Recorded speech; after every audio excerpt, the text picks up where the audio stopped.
Convention Center ning Balening Bacolor minunayang merapating Quad Committee hearing inyang August 16.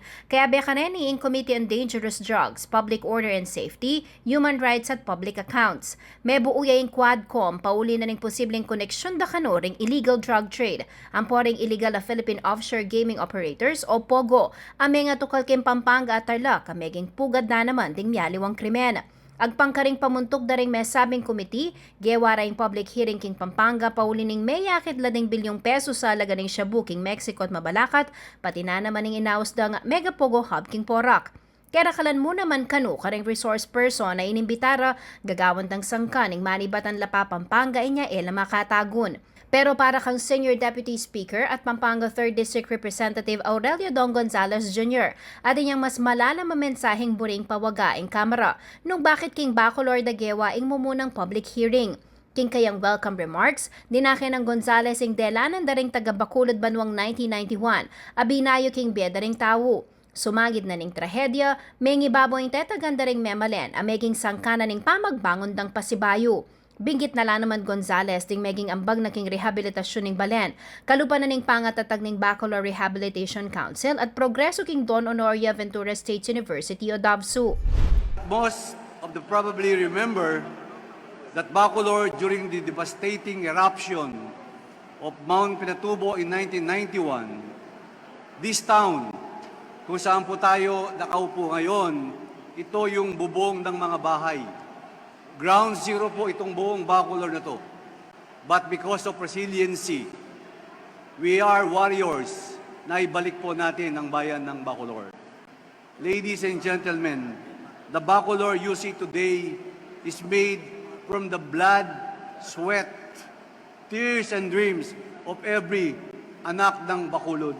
Nga na pang Gonzales, meging malagwa ing pasibayong pamanalakad ning Bacolor. Inyapin nakanupabustan na mikutkutyang pasibayo at king pamikatagon ay ni aliking lahar. Nune karing foreign entity sa mikimaro ka intensyon king bangsa. We will not let this redemption story go in vain. This is a warning to all who threaten the safety and security of our people. You will never succeed. Balaos siya kano ing joint investigation at ipakiting karelang commitment king justisya, rule of law at protection king human rights. The Quadcom committee meeting is every House member's testament that we will fight against the malice that poses to undermine that we have labored for. We will not allow this spread into nearby towns and provinces and tarnish the honor of our country. At kalupa na ning tetaga na pepake da ring taga Bacolor, makanini mo naman kanu ingawan da ring miyembro ning Kongreso. Through these investigation efforts, we will mirror the resiliency of our people of Pampanga, the people of the Philippines. We will overcome this tragedy and adversity. We will rise from ashes and we will rebuild our beloved country. Samantala, maragul naman kanong karangalan para kang Mayor Di Mandato, keng Balen ning Bacolod merapating Quadcom hearing. Alam mo, sa dami-dami ng bayan dito ginawa, ang ibig sabihin of course, maybe this nakita nila, yung bayan namin na talagang, it is a town na talagang lahat ng tao pwede pumunta. Siyempre, at nakita ang bayan namin dahil alam nila, ito naman ay a very peaceful town at ito ay talagang bayan na pwedeng tirhan ng kahit sino.